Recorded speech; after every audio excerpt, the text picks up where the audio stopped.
Их эзэн Чингис хаан ямархуу өдөр төрхтэй хүн байсан бэ гэдэг бол энэ мянганы таамаг юм аа.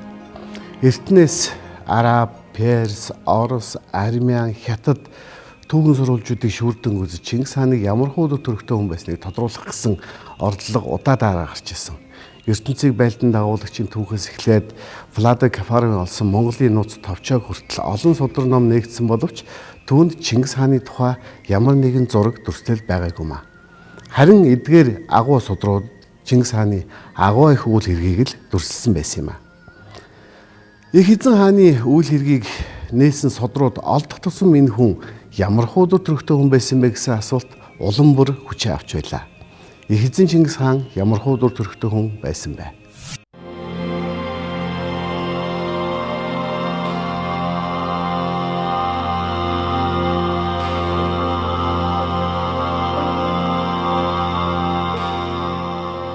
Их эзэн Чингис хаан ямар хүн байсан бэ?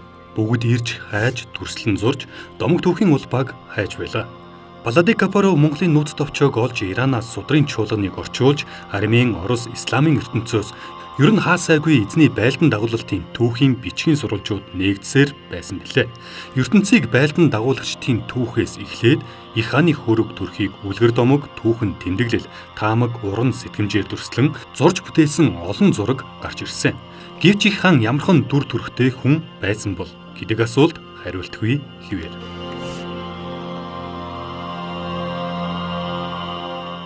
20-р зууны ихээр эзэнт гүрнүүд мөхөв. Зууны ихээр Манжчин, Орос, Австри, Унгар, Осмоны эзэнт гүрэн мөхөж газрын зураг шинээр зурагдсан. Энэ үед гүрнүүд унагтай зэрэгцэн үе олон түүхэн их сурвалж устж бас үе олон нь нээгдсэн. Чин гүрний өвийг булаацалдсан Хятадын иргэний дайны явцад их эзэн Чингис хааны нууцлагдсан хоёр ч хүрэг ил болж нэгийг нь Хятадын коммунистууд, нөгөөг нь үндэсрэх үзэлтнүүд авчээ. Гэхдээ энэ хүргүүд бол Манжинч биш, Хятадынч биш, Монголын өв юм. Монголчууд Хятадаас гараад өөрсдийгөө Умард Яан улс хэмээн нэрлсэн нь Хятадыг эрхшээхээс татгалзаагүйгээ илэрхийлсэн хэрэг байв. Сүнгээс хойших Хятадын династи Мин Монголын дарангуйллын нуранг дороос үндийн босгодоо хамгийн хүнд дарамтыг Умардаас монголчуудаас л авч байлаа. Өвөр Монголын эрдэмтэн Саашаалын Чингис хааны товчоонд өгүүлсэн нь Яан улсын түүх Тогоон Төмөр хааны шаштрт 6-р оны цагаан сараар Тайзуу, Тайзун, Рууцан 3 хааны гэгэн дүрийг Чулуун бурхны сүмд дахив гэж тэмдэглэснийг үзвэл Чингис хааны хөргийг Яан улсын үед зурж Тогоон Төмөр хааны үе хүртэл хадгалж байсан нь тодорхой байна. Тогоон Төмөр хаан 1368 онд Дайдуу хотоос Умард зүгт ухрахдаа энэхүү шүтэн хөргийг 8 цагаан гэрийн хамт авч явсан гэж тэмдэглэлд бичсэн байна. Мөн Яан улсын түүх Илаа хаан намтарт Тайзуугийн төрөх байдал дүр юр бус гэжээ. Тайзуу гэж Чингис хааныг хэлж буй. Хятад түүх бичлэгт гүрнийг үндэслэгчдийн сүмийн цолыг ингэж өргөж бичдэг. Энэ нь Яан гүрэн болбоос Монголын төр болохыг баталдаг. Богд эзний тухайд өмнөд сүм улсын элч Жаохуан Монгол татарын бүрэн тэмдэглэлдээ монголчуудын эзэн Тэмүжингийгч бие бэлтэр том хүдэр өргөн магнаа орд сахалтай төрсөн нь сүрлэг агуутул юр бус болоо гэж тэмдэглэжээ. Их эзний төрийг анх Яан улсын үеийн ордны монгол зураач Хори Хосун бүтээжээ. Яан улсын түүх тайлга тахилгын тэмдэглэлд ший оны 15 дугаар он 11-р сард Тайзуугийн гэгэн дүрийг зурах зарилгыг Хори Хосун дүгүү гэж тэмдэглэжээ. Тэрээр 1278-аас 1279 онд Яан улсын Тайзуу буюу Чингис хаан, Өвөг хаан буюу Исүхэ Баатар, дараа нь Тайзун буюу Өгөөдө хааны хөргийг зурсан гэдгээ. Чингис хааны энэ иш хөргийг одоо Бээжин дэх Дундад улсын түүхийн музейд хадгалдаг байна. Хөргийн өндөр 58.3 см, өргөн нь 40.8 см хэмжээтэй цагаан цаасан дээр өнгө ялган зуржээ. Хөргийн зүүн мөрний дээд өнцөгт Тайзуу хаан буюу Чингис хаан алдар Тэмүжин гэсэн бичээс бий. Чингис хааны энэхүү зурмал хөргийг 1953 оны 9-р сард Бээжингийн түүхийн музейхэн Хубэй мужийн Анлу хэмээх газрын Хэн Хуан гэгчийн үр хойчоос худалдан авчээ. Энэхүү 20-р зууны ихэнх үед Иргэн улсын ерөнхийлөгч Ян Ши Кан цэргийн штабын дэд даргаар ажиллаж байсан бөгөөд тэр үедээ өвөр Монголоор явж байгаад нэгэн Ван ноёноос хөргийг олж авсан гэдгээ. 1962 оны ихээр жанхан тэргүүтээ мэрэгжилтнүүдээс бүрдсэн хянан тогтоох хэсэг бүгд найрамдах Хятад улсын соёлын яамны даалгавраар дундад улсын түүхийн музей дэх зураг, бичээс судар бичгүүдэд хяналт шалгалт хийх үедээ Чингис хааны энэхүү зурмал хүргийгч мөн шинжлэх ухааны аргаар шалгажээ. Ингээд дээрх мэрэгжилтнүүд тус хүргийн цаас, будаг, хүмүүний дүр, зураглалын арга хэлбэр зэргийг нь нарийн шалгаад тус хүрг нь Ян улсын үеийн зураачийн бүтээл гэж нотолжээ. Хүргийг Чингис хааны амьд сэрүүн байхад нь зураагүй, харин түүнийг нас барсан хойно нь зурсан, өтгөс насных нь хүрэг болох нь лавтай гэж үзжээ. Энэ хүрэг нь Ян улсын түүх, тайлга, тахилгын тэмдэглэлд дурдсан 20 хосууны зурсан хүрэг байж магадгүй бөгөөд Ян улсын Монголын язгууртнууд Дайдуу хотоос ялагдсан гарахаас өмнө дурдсан зарилгын дагуу авч яваад үе үлрэн хадгалж байсан байх магадaltaй юм а.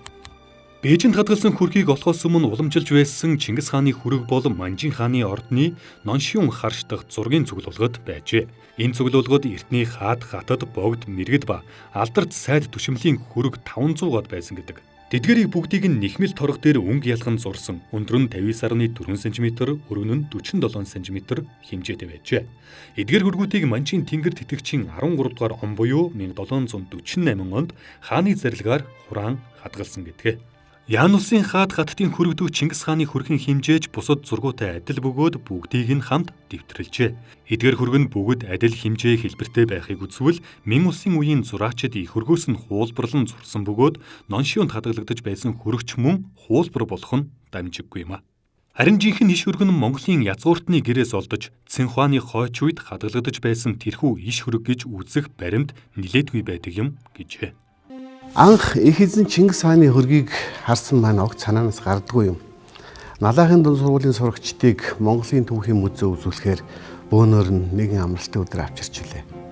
Танхимд явж байтал Чингис хааны хөрг, Өгөөдөө хааны хөрг байсан. Тэр хөргөн дээр Чингис хаан алсын хараатай, монголчууд хөргтэй их ухаалаг дур төрхтэй хүн харагдсан. Энэ л Чингис хаан юм байна гэсэн тэр дүр төрх миний зүтгэл зүрхэнд хоногдсон билээ. Гэвч хожим олон зургууд гарч ирсэн. Ялангуяа Тайвань, Бээжингийн музейгээс дүр төрх нь гарч ирсний дараа Монголын олон иргэн энэ эзэн хааны хөрөг мөн үү биш үү гэж бас гайхаж байсан. Харин энэ ямар хөрөг вэ? Энэ юугаараа соронцдон татсан эд шидтэй хөрөг вэ? Энэ бол ардын зураач Өв Ядамсарван 1943 он зурсан Чингис хааны хөрөг байсан юм а.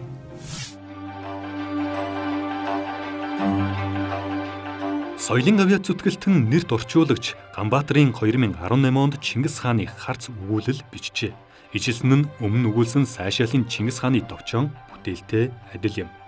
Гэхдээ хэд хэдэн сонирхолтой саналыг дэвшүүлжээ. Үүнд Чингис хааны хүргийг зурхад Хувлаа хаанаар үлгэр болгосон гэдэг үг үнний ортой байна. Түүнийг хоёр хааны хүргийг зэрэгцүүлэн харахад төвөггүй мэдэгдэнэ. Чингис хааны хүрэг дээр хааны асаасан дээл, малгай нь ерөөсөө л Хувлаа хааны хүрэгт түүний өмссөн дээл, малгай дүүрээрээ байна. Хоёр зургийг зурхтаа нэгийг нь суурь болгож, түүнийгээ нөгөөг нь зурхтаа шууд ашиглажээ гэж хэлж болохоор байна. Хоёр хааны тэргүүн, нүүр царай, сахал үс, чих зэрэг эрэхтнийг маш адилхан зуржээ. Ингээд үзэхээр энэ хоёр зураг нэгэн үед нэг дор бүтээгдсэн нэг зураачтай эргэлзээг байна.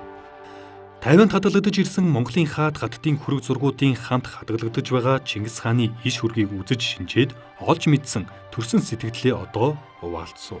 Нэгдүгээрт энэ зураг бол Чингис хааны иш хүрэг эргэлзээгүй мөн. Бүр тодруулбал 1278 онд Хувлаа хаан Өв эцгийнхээ хүргийг зуруулах зарлиг буулгаж зуруулсан тэр хүрэг мөн гэж үзэж байна. Ингэж үзэхэд хэд хэдэн учир байна. Юуны өмнө энэ хүрэг бол эн тэндээс өөр газраас хожим хонь тэгж ингэж олдсон гэсэн зохиомол үлэхэр домоггүй. Ян улсын түүх тахил тайлгын тэмдэглэлд дурдсныг үзвэл 1277 оны 8 дугаар сард Хувлаа хааны зарилгаар гүрний их нийслэл Дайдуу хаан балгаст дээдсийн тахилгын сүм байгуулах зарлиг буулгаж улмаар Удаах оны 11 дугаар сард дахин зарилглаж Чингис хааны хүргийг бүтээхийг ордны зураач Монгол үндэстэн Хорих хосуунд дагалгасан байна. Хорих хосуун зураач их хааныг амьд сэрүүнд нь үзээгүй боловч ачхүү Хувлаанхан дүр төрхөөр баримжааж зурсан гэж үздэг.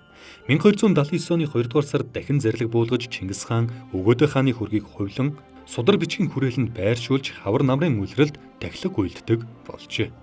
Хорих хосууны бүтээсэн хүргийг Чингис хааны гигийн дүр мөн химэн зөвшөөн таалж хааны ордонд хүндэтгэн залсан.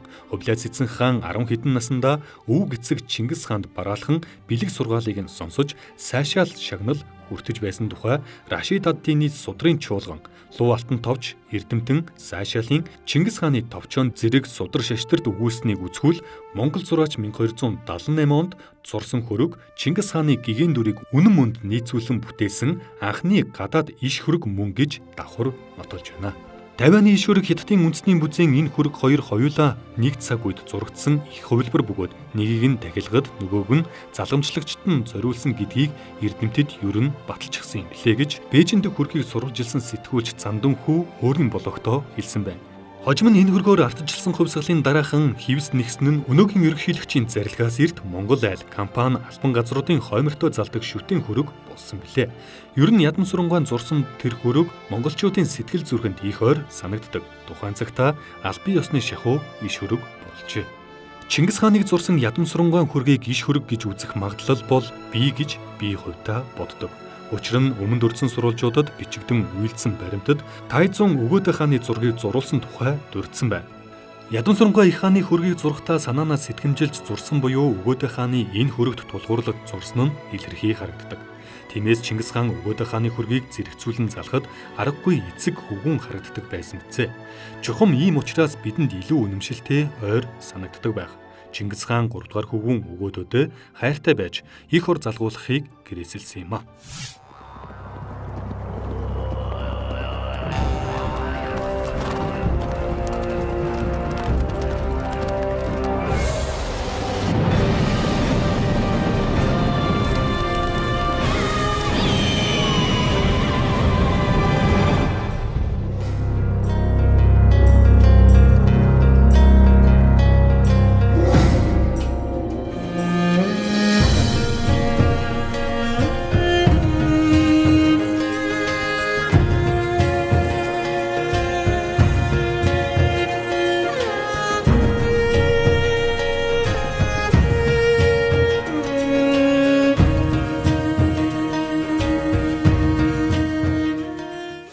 Орчлонгийн элдв сониндоо Марко Поло Чингис хааны төрсөн биеийн хүчрэхийг бэлэг ухаан хурц сэргэлэн өгүүлэх нь гарамгай бөгөөд Нэн Баатар ирэлхэгээрээ алдартай гэж бичиж өгүүлсэн бөгөөд Хувлай хааны төрөх байдал нь өвөг Чингис хаан лугаа адил гэж бусдаас дуулсан гэжээ. Хувлай хааны талаар Хувлай болбоос тиймчих өндөр биш, намханч тооцогдохгүй, тэнцүү сайхан биетэй бөгөөд дөрвөн мөж төв тэгж бүх биеийн байдал дүр төрхөн тэнцэж нийцсэн маш сайхан. Түүний царай зүс ариун хээнцэр, заримдаа нүүр дүрэн улаан гэрэл бадарч, сүр жавхлан улам нэмэгдвэ. Нүд нь мойлгар бөгөөд хурц тунгалаг, хамрам тэгш бөгөөд өндөр гэж дүрсэлжээ. Марко Поло Хувлай хааны дэргэд 17 жил шадар байсан өөрөө харсан учраас энэ дүрслэл үнэн бодтой мэтэ. Ядам сурангаан зурсан Чингис хааны хөргийг 1958 онд Говьалтай аймгийн музей зураачаас нь 3 зургийн хамт худалдан авсан юм гинлээ.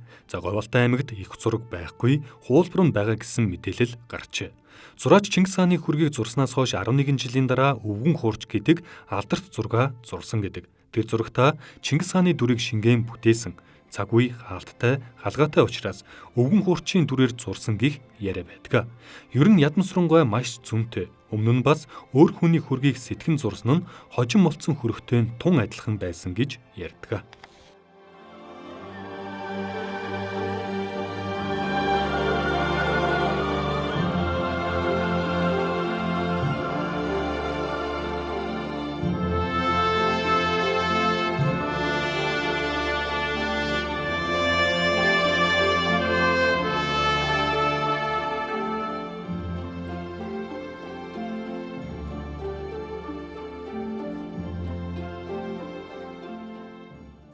Сүүлийн өдрүүдэд, сүүлийн жилүүдэд Бээжин, Тайбэд хадгалагдж байгаа их хааны хөрөг зургийг тал нутгийн Монгол ирэмгийн ухаалаг хааны төрхтөө болгосон ордлогууд манай зураачдын гол ажил боллоо.